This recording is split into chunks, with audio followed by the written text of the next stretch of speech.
with an introduction and chapter 1. As usual, welcome to the Bible class of Rabbi Tzvi Graetz at Congregation near Tamid in Rancho Palos Verdes. It's so exciting to see you guys online and everyone here who's here in person. Let me share our presentation and the different texts we have today. And let's start with a short introduction to the book of Judges. I hope you can see it also on the screen in Zoom. Okay, and this is an abbreviation of Professor Yehuda Eisenberg, who wrote this in the Hebrew, and ChatGPT translated it for us. So the book of Joshua, which we just concluded, describes the period of the conquest of the land of Israel and its settlement.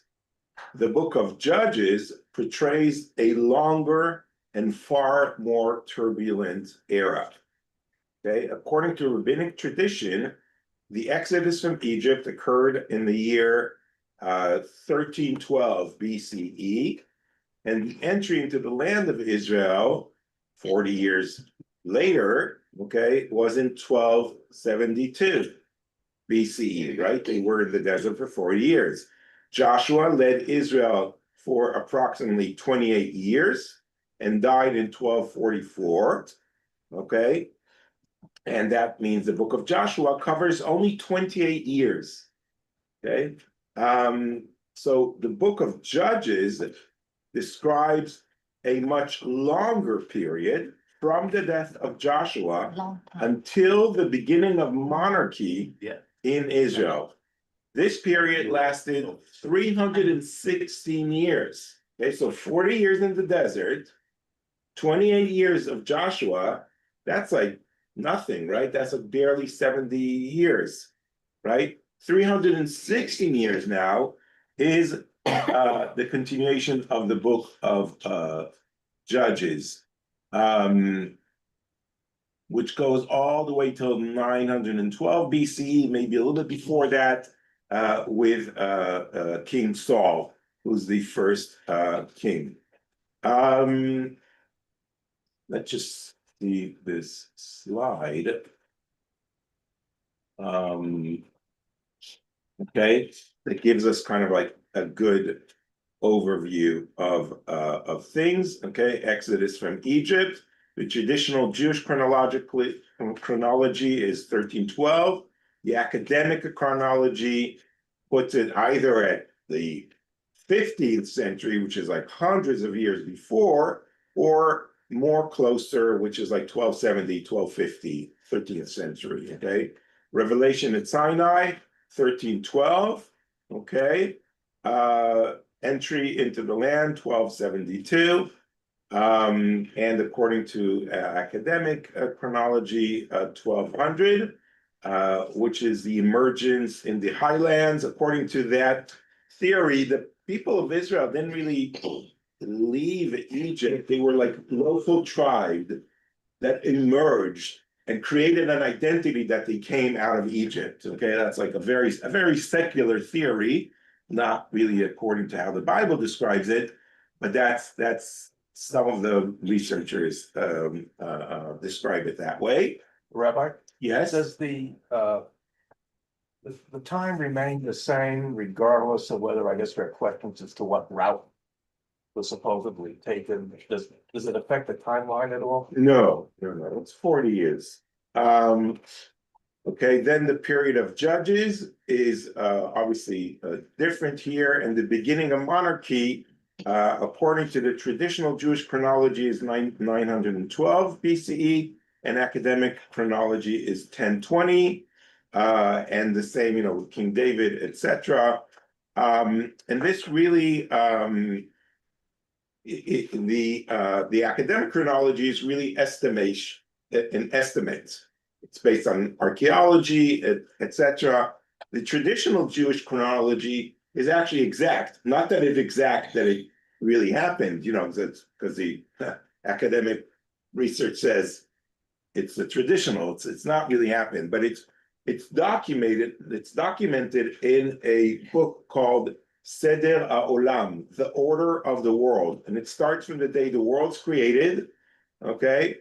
And it goes according to the years, when Abraham was born, when Noah, when the ark happened and everything. It's a fascinating book just to read and see how seriously they take these dates. Not that we have any physical evidence of that, but it's really interesting that there is that attempt to describe the dates. Okay, that was like a side issue. Okay, let's go back to the book of Judges. The character of the period of the Judges. Chronologically, the period of the Judges follows that of Joshua, as we know. Yet, in terms of the people's conduct, it differs sharply from everything that preceded it. During the time of Moses and Joshua, Israel had strong, centralized leadership recognized by the entire nation, right? Very clear leaders, Moses, Joshua. And the leader determined what was to be done. They gathered the people, they rebuked them from their actions, and this is completely different in the book of Judges. At the beginning of the book of Judges, the scripture characterizes the era, and the people served the Lord all the days of Joshua and all the days of the elders who outlived Joshua. That's a summary of the past. And another generation arose after them who did not know the Lord. And the children of Israel did evil in the sight of the Lord. Okay, so we're now in a completely different era where everything goes bad. The book of Judges is not an optimistic book.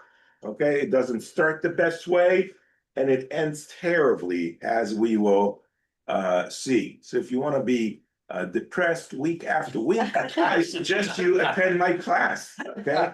Or at least if you want to be depressed here and see how wonderful your life outside this class, I highly suggest you come here, okay? Abandonment of God was accompanied by a difficult social reality. Instead of living cohesively with each tribe sharing responsibility for the whole nation, the tribes settled in the land and each dealt primarily with its own concerns and struggles, sometimes even tribes fighting each other, as we will see towards the end. Two local players that are very important are the Canaanites. So there's an ongoing war against the Canaanites. So first of all, that means the land was not fully conquered by Joshua. At the beginning of the period, the Canaanites were Israel's primary enemy. Enclaves remained unconquered, sometimes because Israel failed to exert the necessary effort. Over time, tribes such as Dan and Asher appear to have reached an accommodation with the Canaanites rather than subduing them, explaining their later indifference in Deborah's war, which we will read on later on. The war against the Philistines, okay, that's the second player, which is going to be the biggest annoying enemy for the Israelites for hundreds of years from the time of the book of Judges. Midway through the period of the Judges, waves of a formidable people arrived, the Philistines. To this day, the land is called Palestine by its enemies, derived from their name, as we know. Their origin was in the Isles of the Sea, Crete, the Aegean Islands, and northern Mediterranean coasts. Okay, this is kind of like where they were. Okay, this is their area was here. Okay, Gaza, Ashkelon, Ashdod, and Ekron are their four big main cities, and you can see how they keep invading into the land of the Israelites. And of course, we will read the story of Samson and how he ends up in Gaza, okay, killing 3,000 Philistines with him at the temple, and sort of like a tragic event at the end. And though fewer in number, the Philistines gradually dominated Israel. By the end of the period, Philistines' garrisons stood in Benjamite cities, ruling much of Israel west of the Jordan.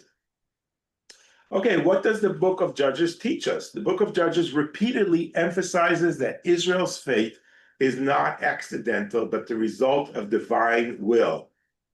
Each oppression begins, and the children of Israel did evil in the sight of the Lord, and he sold them into the hand of. Okay, this is an ongoing routine in the book of Judges. You do evil, God's upset with you, so he sells the people of Israel into the hand of a certain enemy. Okay, this is very important to understand. These enemies don't just happen to be there. The Canaanites don't just happen to be there. The Philistines didn't just happen to invade. God sent them as a punishment to the Israelites. Very clear consequence to an action. Okay, it's like with, we don't always understand that. So, when we have kids and we punish them, they only focus on the punishment. We try to explain to them, this happened because you did this and this. They couldn't care less. They're only focused on the punishment. And they ask the parent, or the other parent, deliver us from this punishment, which is what happens in the book of Judges. That's how the Israelites are behaving. Each deliverance follows repentance, okay? Because the kid says, oh, I want back, okay? I want back what I had. So they say, I'm sorry, God, we're sorry. And the children of Israel cried out to the Lord, and the Lord raised us up the deliverer, and the Spirit of the Lord came upon him. Okay, so each time the people of Israel repent and ask for God's forgiveness and to go back to God, God gives them a deliverer, a judge, and he rescues them from the hands of their enemies. Please close the phones. The judges are agents of divine providence. The Spirit of God rests upon them, and then they deliver the people of Israel. Yes? What's the transition? How was the transition between the first group to this group, and how did it change so much? Well, that's kind of what we're going to focus on today. Okay, that's a good question. But let's look at the structure of the book. Maybe that will answer that in a better way. The book of Judges has 3 parts. Chapter 1 and 2, just the beginning of chapter 2, which is a summary of incomplete conquest and failure to dispossess the Canaanites. So it's off to not a very optimistic start. Then the larger part of chapters 2, verse 6, all the way till chapter 16, so there's like 15 chapters, the core narratives, which is the cycle of sin, the oppression of the enemies, repentance of the people of Israel to God, and deliverance by the judge. This will occur again and again and again for hundreds of years. And then the last 4 chapters, chapters 17 to 21, an appendix, which is the story of Micah's idol and the migration of Dan. Micah is an entrepreneur, a guy who builds an alternative temple to the temple in Shiloh, and he just gathers people around, very charismatic guy, and he's like, come worship at my temple. It's closer, it's better, you get a discount, okay? And he upsets God dramatically. It just shows you how morally corrupt the people were and how disobedient they were to God. And the second part of that, of the ending of the book of Judges, is the incident of the concubine, Pilegesh Maseh, Pilegesh Magiva, in Gibeah, and the ensuing civil war. If you remember, my mother actually had a class about that, a horrific story where the concubine is raped and violated by the entire people of the town in Gibeah, and how her parts are dismembered, sent to the whole land of Israel, and all the tribes get up and start a civil war against the tribe of Benjamin, and that's how the book ends. Very tragic, really horrific, but it ends with the words,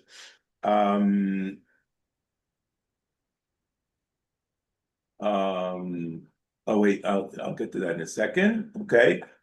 What are the figure of the judge? The two types of judges appear. One is more like an administrative judge, okay? Wealthy, socially prominent figures who judges Israel for several years. Their role parallels to the judicial system established by Moses, okay, which is what we read in the Torah, that God, tells Moses, have judges to judge the people. So this is kind of like the judges. But then there's the deliverer judges, the ones who moshi'im, which is like from the word to deliver or salvage, okay? And those are more charismatic military leaders like Samson, Iftach, Gideon, and others. They were not distinguished by lineage or wealth, okay? And the judges understood that the kingship of God negates human monarchy, and no man is sovereign over Israel. God alone is king. And that's kind of like the theme of the book, is while all this anarchy is happening, there's no room for king.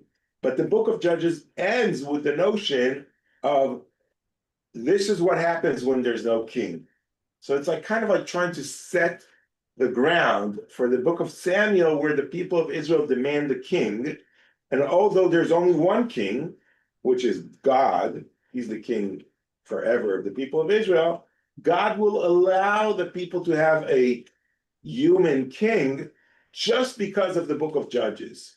So the book of Judges is an entire book that comes to explain to us later on why the Israelites have a king. Because if everyone has a king and we're not supposed to follow the ways of the other nations, why would we have a king? That just doesn't make sense.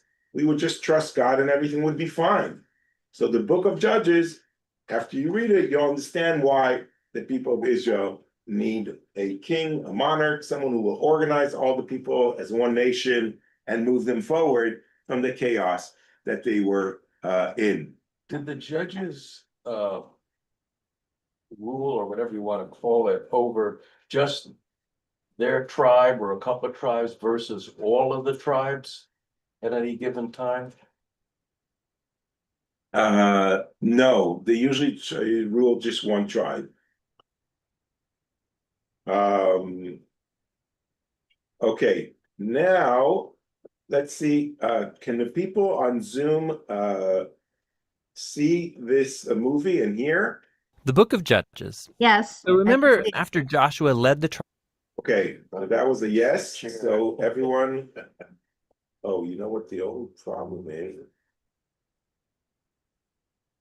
The only problem is you guys won't be able to see the whole. Can you make it full screen, or I don't know? It's kind of small. Yeah. No, I'm gonna play from here. I think that would probably be better. Okay. The book of Judges.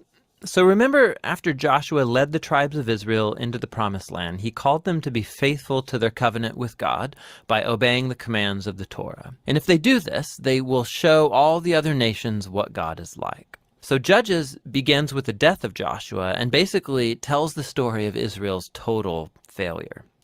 The book's name comes from the type of leaders Israel had in this period. Before they had any kings, the tribes were all governed by these judges.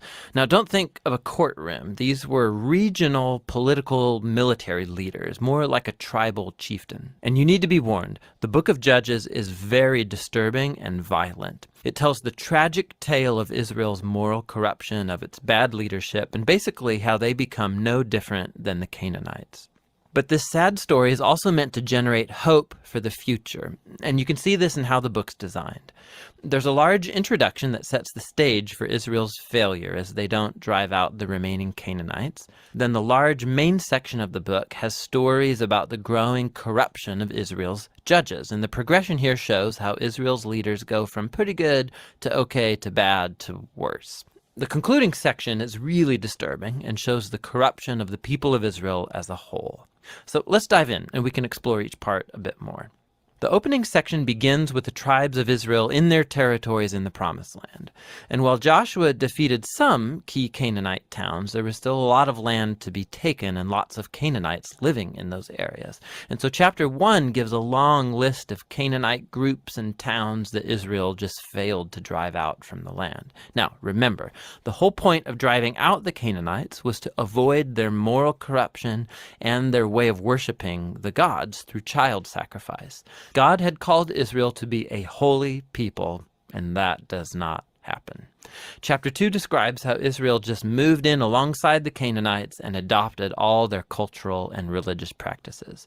And it's right here that the story stops. For nearly a whole chapter, the narrator gives us an overview of everything that's about to happen in the body of the book. This part of Israel's history, the narrator says, was a series of cycles moving in a downward spiral. So Israel became like the Canaanites, and so they would sin against God. So God would allow them to be conquered and oppressed by the Canaanites, and eventually the Israelites would see the error of their ways and repent. So God would raise up a deliverer, a judge from among Israel who would defeat the enemy and bring about an era of peace. But eventually Israel would sin again, and it would all start over. This cycle provides the literary design and flow for the next main section of the book. It gets repeated for each of the 6 main judges whose stories are told here.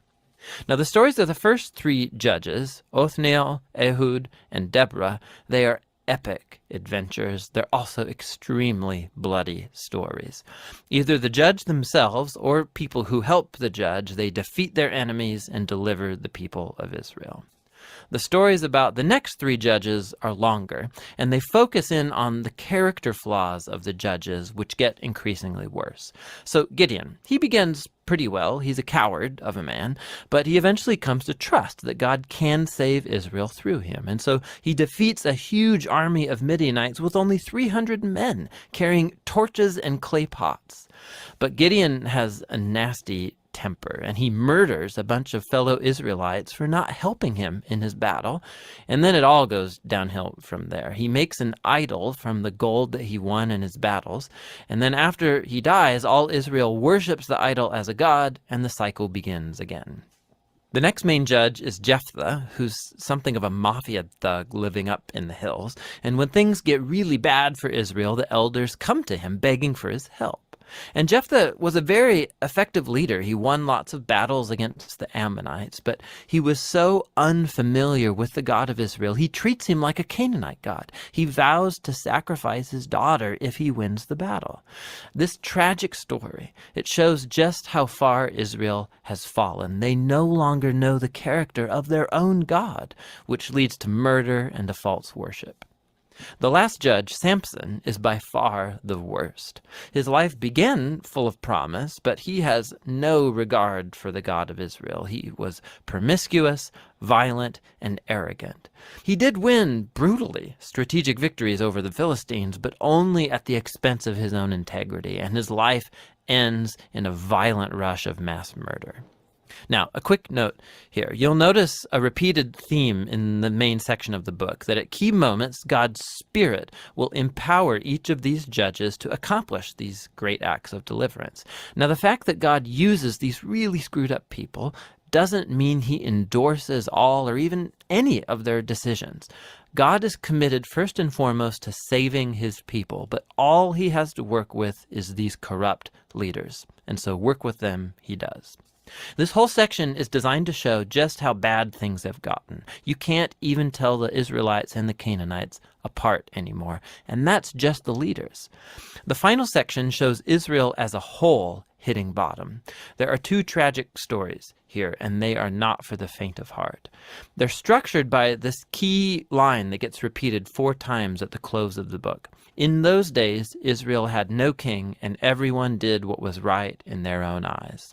The first story is about an Israelite named Micah who builds a private temple to an idol, and that gets plundered by a private army sent from the tribe of Dan. So they come and they steal everything, and then they go and burn down the peaceful city of Laish and murder all of its inhabitants. It's a horrifying story. When Israel forgets its God, might makes right.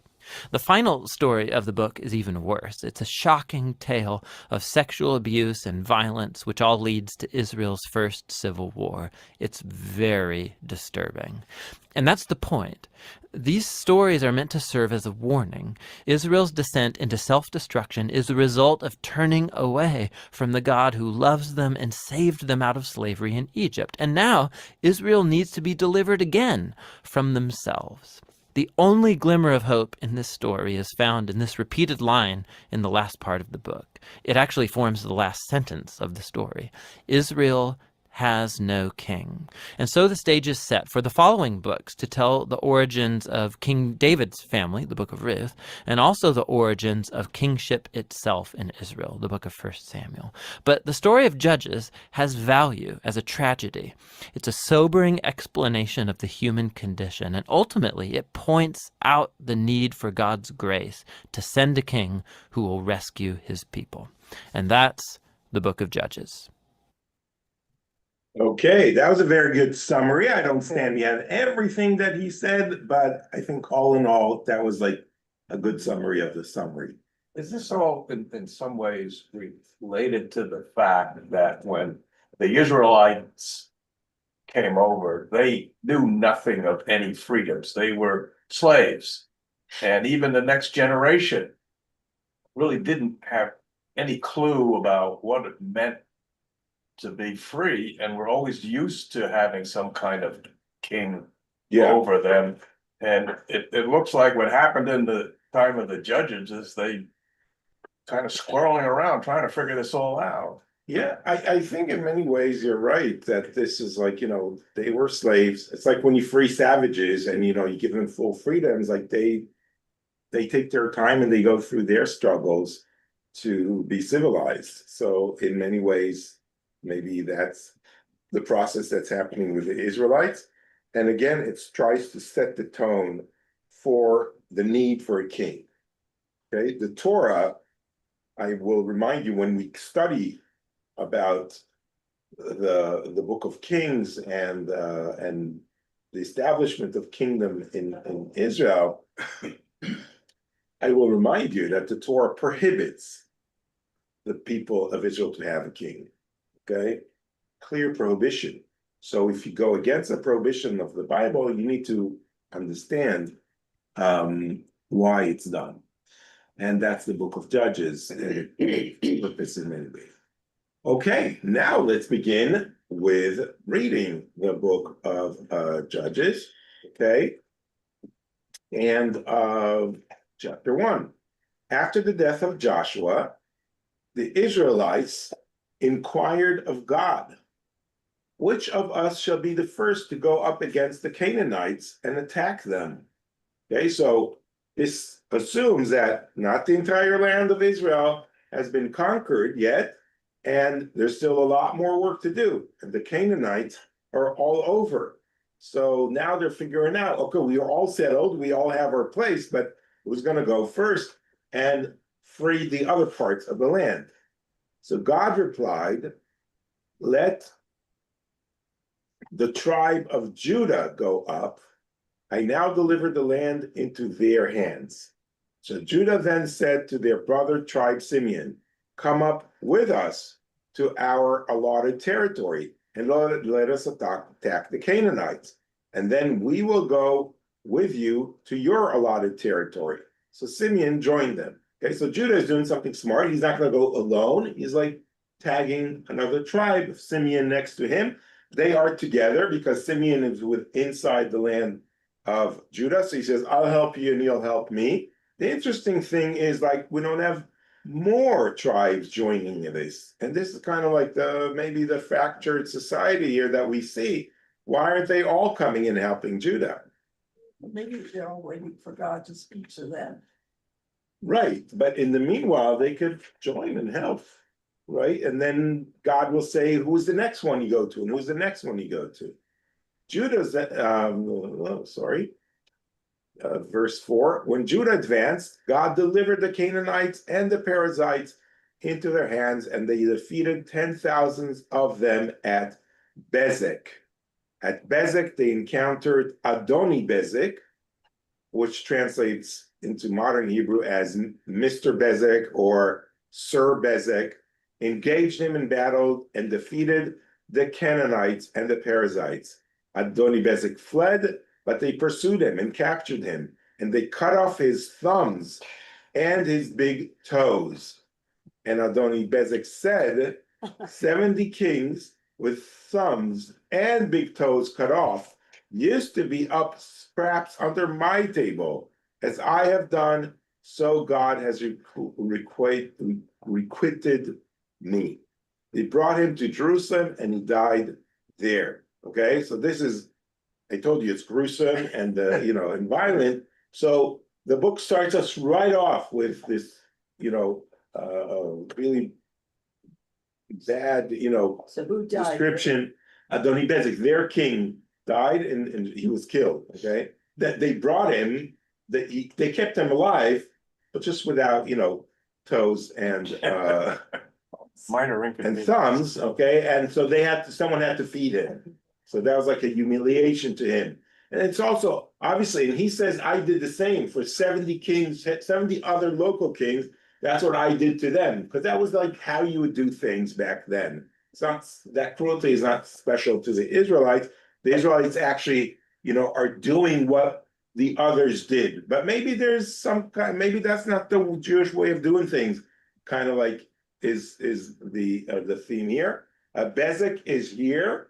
Okay, this is Jerusalem, and here is Bezek. So they bring him afterwards to Jerusalem. Okay, that's very interesting. Now, anyone here lived in Israel? Do you know what Bezek in Israel means? Kaya? Telephone company, very right. The first and only telephone company in Israel. Okay, today there are other, there's more competition, but I guess in America that would be AT&T, right? Like they used to be AT&T, right? They never had anything else. So this is like the Israel AT&T. Even to today, landlines are only done by Bezek.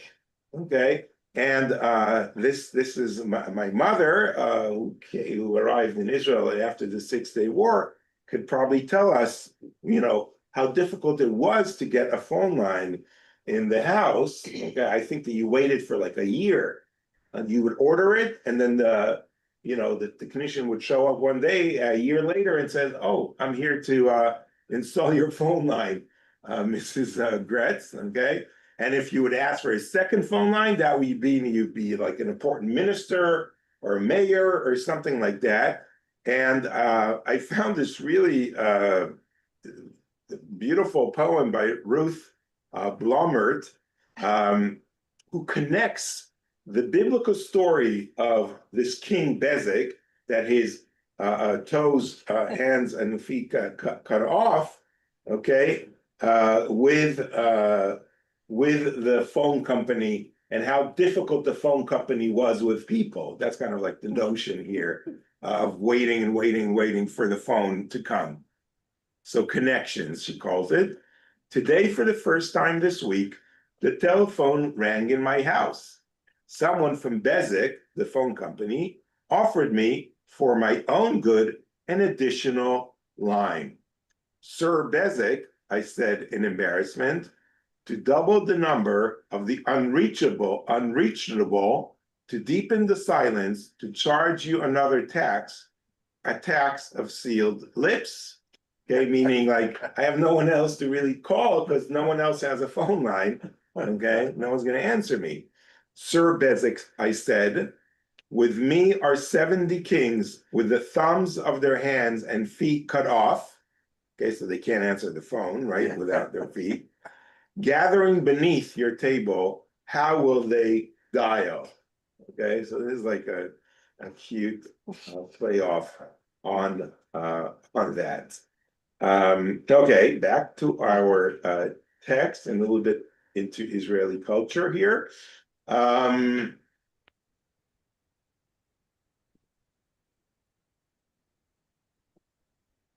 Verse 8, the Judites attacked Jerusalem and captured it. They put it to the sword and set the city on fire. After that, the Judites went down to attack the Canaanites we inhabited the hill country, the Negev, and the Shfela. Okay, there's one little problem here when they say they attacked Jerusalem, because in the book of Joshua, it says, but the Jebusites, the inhabitants of Jerusalem, the children of Judah, were not able to dispossess. And the Jebusites dwell with the children of Judah in Jerusalem to this day. Okay, and that's kind of like contradicting to what we read. Did they conquer it or not? And then in another place it says that the inhabitant, the children of Benjamin did not possess. So was it in the territory of the Benjamites, the tribe of Benjamin, or the tribe of Judah? The contradicting traditions in the book of Judges and the book of Joshua. So there's a midrash, rabbinical commentary from the I think 9th century or something like that. One verse says, but the Jebusites, the inhabitants of Jerusalem, the children of Judah, were not able to dispossess. That's from the book of Joshua. And another verse says, but the Jebusites who inhabited Jerusalem, the children of Benjamin did not dispossess. Okay, if it was the children of Benjamin, why does it say the children of Judah? And if it was the children of Judah, why does it say the children of Benjamin? Rather, at first, Jerusalem was two towns, one upper and one lower. The upper fell by lot to Judah and the lower by lot to Benjamin. So this addresses a very interesting concept that the city of Jerusalem does not belong to any tribe, okay? And both the tribe of Judah has a part of it, and the tribe of Benjamin had a part of it. The tribe of Benjamin represents the 10 tribes, okay, from their mother, which was Leah, okay? And the tribe of Judah, Benjamin is from from Rachel. And the tribe of Judah represents the other tribes from Leah. But Jerusalem unites all the tribes together, as the verse in Psalm says, that all the tribes get together in Jerusalem. But that's like for later on. At this point, are there any geographical distinctions between upper, lower Jerusalem? Yeah, because Jerusalem is all hills and down, so it refers to kind of like that, the geography of Jerusalem. We'll go more in depth when we get to those parts. The Judites marched against the Canaanites who dwelt in Hebron. Okay, Hebron is more in the south, and they defeated Sheshai, Achiman, and Talmai. The name of Hebron was formerly Kiryat Arba. From there, they marched against the inhabitants of Devir. The name of Devir was formerly Kiryat Sefer, and Caleb announced, I will give my daughter Achsah in marriage to the man who attacks and captures Kiryat Sefer. Okay, these younger kingsmen, Othniel, the Kenizzite, captured it, and Caleb gave him his daughter Achsah in marriage. Okay, so this is an interesting story. We actually read this already, this story in the book of Joshua, and we talked about it. No need to talk about it again. And also the following part, when she, Achsah, came to him, she induced him to ask her father for some property. She dismounted from her donkey, and Caleb asked her, what is the matter? She replied, give me a present, for you have given me away as Negev land, give me springs of water. And Caleb gave her upper and lower gulot. Okay, so interesting that she says, like, the way you're treating me, you're just giving me away like property, okay? You have to do it in a better way, okay? Even when there's a match, you have to ask the wife, the woman, do you want to do this? Do you want to go there? Don't just give her away as property.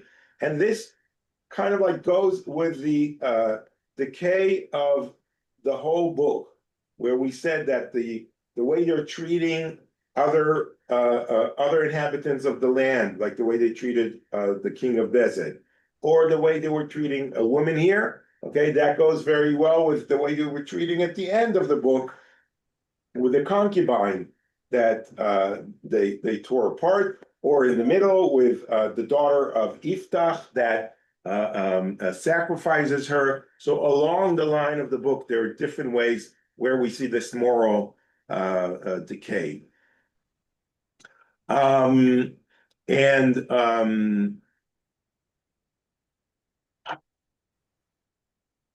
the descendants of the Canaanites, the father-in-law of Moses, which is Jethro, went up with the Judites from the city of palms to the wilderness of Judah, and they went and settled among the people in the Negev of Arad.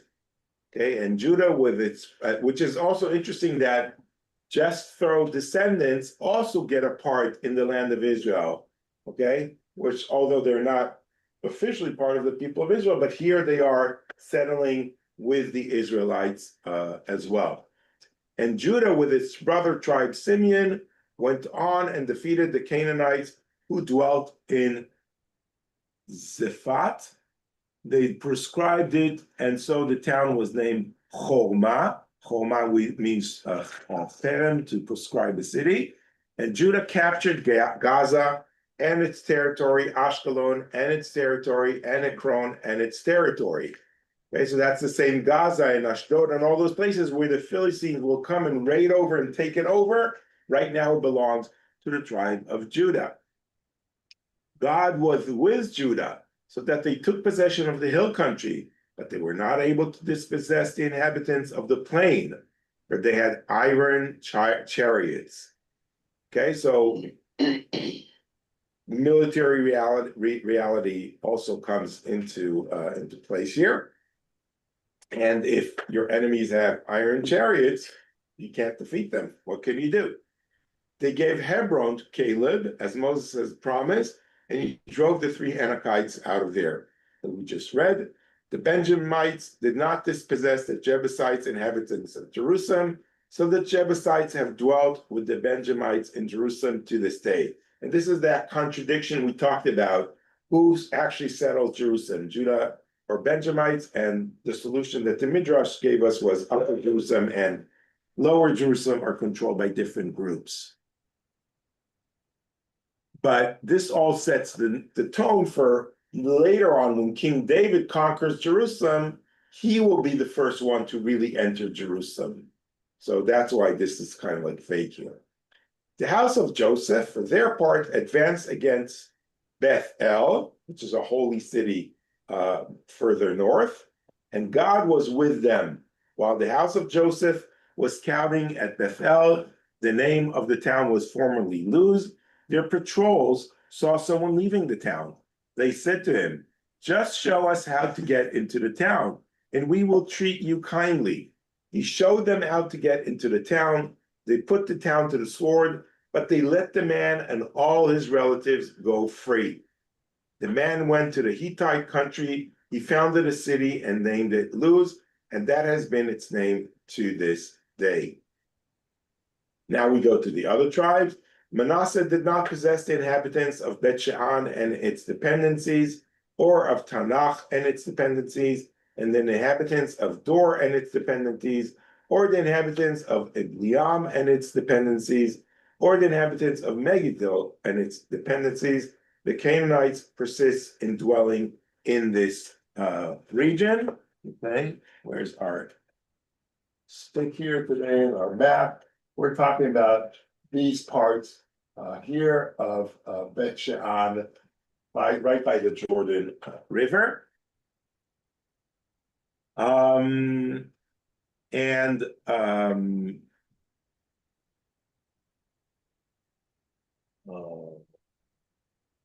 when Israel gained the upper hand, they subjected the Canaanites to forced labor, but they did not dispossess them, nor did Ephraim dispossess the Canaanites who inhabited Gezer. So the Canaanites dwelt in their midst at Gezer. Gezer is a huge biblical city, and the evidence that the Canaanites dwelt there is evident until today in archaeological excavations. Zebulun in the north did not dispossess the inhabitants of Kitron or the inhabitants of Nachalo, so the Canaanites dwelt in their midst, but they were subjected to forced labor. Asher did not dispossess the inhabitants of Akko or the inhabitants of Sidon, Achlab, Achziv, Chelba, Afik, and Rehov. So the Asherites dwelt in the midst of the Canaanites, the inhabitants of the land, for they did not dispossess them. This is on the west coast, okay, here of the right by the Mediterranean. Okay, and it goes all the way to today's Lebanon. But they in effect made what, a strategic decision that it was better to have them work for them than to go to war against them. Yeah, that's interesting that it was better for them to go and, make them work for them than to go to war for them. That's part of the appeal of that. War costs more, right? Naphtali did not possess the inhabitants of Bet Shemesh or the inhabitants of Bet Anat, but they settled in the midst of the Canaanite inhabitants of the land, and the inhabitants of Bet Shemesh and Beth Anat had to perform forced labor for them. The Amorites pressed the Danites into the hill country. They would not let them come down to the plain. The Amorites also persisted in dwelling in Hal Cheres, in Ayalon, in Shalabim, but the hand of the house of Joseph bore heavily on them, and they had to perform forced labor. The territory of the Amorites extended from the ascent of Akrabim, from Selah onward. Okay? And the first verses of chapter 2, an angel of God came up from Gilgal to Bochim and said to the entire people of Israel, I brought you up from Egypt, and I took you into the land that I had promised on oath to your fathers. And I said, I will never break my covenant with you. And you, for your part, must make no covenant with the inhabitants of this land. You must tear down their altars, but you have not obeyed me. Look what you have done. Therefore, I have resolved not to drive them out before you. They shall become your oppressors, and their gods shall be a snare to you. As the angel of God spoke these words to all the Israelites, the people broke into weeping. Okay, that's why the place is called Bochim, which is to weep. So they named that place Bochim, and they offered sacrifices there to God. And when Joshua dismissed the people, the Israelites went to their allotted territories and took the possession of the land. So this is kind of like the end of the era of Joshua and the beginning of the era of Judges. The people served God during the lifetime of Joshua and the lifetime of the older people who lived on after Joshua and who had witnessed all the marvelous deeds that God had wrought for Israel. Joshua, son of Nun, the servant of God, died at the age of 110 years and was buried on his own property at Timnath Cheres in the hill country of Ephraim, north of Mount Gash. And all that generation were likewise gathered to their ancestors. Another generation arose after them, which has not experienced God's deliverance or the deeds that has been wrought for Israel. So this is like kind of like the same thing we read at the end of the book of Joshua is now at the beginning of the book of Judges. And Joshua didn't die again, okay? But it's kind of like repeating that story to set the tone for Israel sinning now. Sort of like saying, oh, everything was so perfect when they were at the time of Joshua. They had one leader, very cohesive, everyone was together, and now it's all going to crumble and fall apart. And the Israelites did what was offensive to God. They worshiped to Baalim, that's the name of their gods, and forsook the Eternal, the God of their ancestors, who had brought them out of the land of Egypt. They followed other gods from among the gods of the peoples around them and bowed down to them. They provoked God. They forsook God and worshiped Baal and the Ashtaroth. Having become incensed at Israel, God then handed them over to foes who plundered them, surrendering them to their enemies on all sides. They could no longer hold their own against their enemies.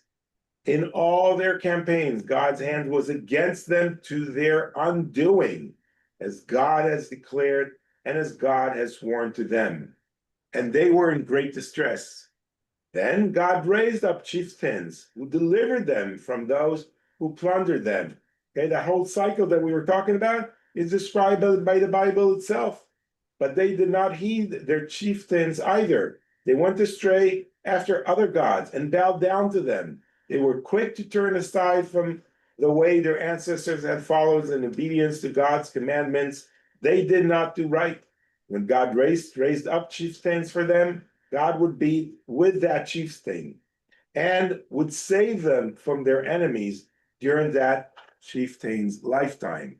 For God would be moved to pity by their moanings because of those who oppressed and crushed them. But when the chieftain died, they would again act basely, even more than the preceding generation, following other gods, worshiping them, and bowing down to them. They omitted none of their practices and stubborn ways. Then God, having become incensed against Israel, said, "Since that nation has transgressed the covenant that I enjoyed upon their ancestors and has not obeyed me, I, for my part, will no longer drive out before them any of the nations that Joshua left when he died." This is the explanation of why they didn't conquer the whole land.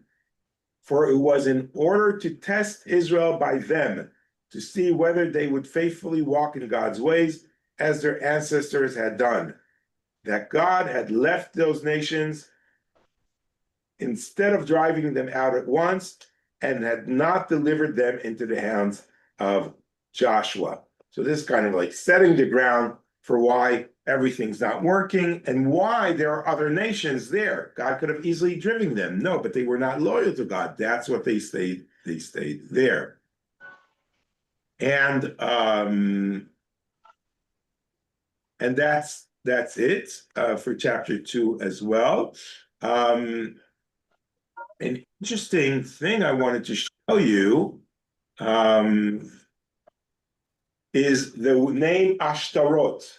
Okay, they forsook God and worshiped Baal and Ashtaroth. Ashtoreth is the goddess of fertility. Okay, and also commonly spelled Astarte in English. So as you can see here, okay, you see these goddesses of fertility, hundreds, if not thousands, of these icons were found in the land of Israel. They were very, very popular. So that means Israelites also had them, not just the locals. They worshiped these other gods, and if someone had fertility problem or was pregnant or something of that sort, they would have that as sort of like something they would pray to instead of to God. Okay, it kind of like makes sense, right? It's like much easier to pray to something that's tangible and to something that's, morphic like God, but that's the exact what faith means in God and believing in something that you cannot see. But the fact that it was like, so much around all over is very interesting. In the Israel Museum, you would see hundreds of those in very good shape. And last year, okay, a friend of mine took me to this fascinating exhibit in the Museum of the Land of Israel in Tel Aviv. It was right in where the hostages square was. So then we visited the hostages square, and we talked to some people after the October 7th attack. That was also very interesting. But the museum was there, and there was this amazing exhibit of Ruth Patir, who unpacks gender dynamics through a process that animates ancient relics with technological processes. So she took these relics, okay, these icons, and brought life to them through video, which you will see now, okay, and made a whole thing about her fertility. She had great problems getting pregnant. So she and her husband, her partner, I don't remember, went through a whole process of agony and getting, all the hormones and the injections and the fertility process. So she, in a beautiful way, like a modern midrash, took those relics from the past and brought life to them, even like at the doctor's clinic, when she met the doctor, she made him look like that. It was just very interesting. She made herself in the image of one of these fertility relics. So I highly recommend to see this wherever it is. But here's like a short part that I found in English about it. I am a digital artist. I work with computer-generated images in which I appropriate ready-made relics to create sort of new, complicated images that portray an alternative history. My work comes from documentary practices, and the work often deals with gender paradigms, the history of objectification, and the unraveling of power dynamics. And I wanted to use real women and their real body movement in order to activate these objects and give them subjectivity. We live in a moment in which not only do we program technology, but technology programs us. This sort of happy marriage between new technologies and archaeology, it asks whether we can get out of the dynamic of objectification. Fascinating. Yeah. Right, we should somehow get this I think those, exhibit here one day, because all these things happen in the fertility clinic. It's just fascinating. Yes. There's a very long history to the development of this particular goddess. It really begins in Samaria. And Samaria was initially the goddess Inanna. Subsequently, the Babylonians renamed her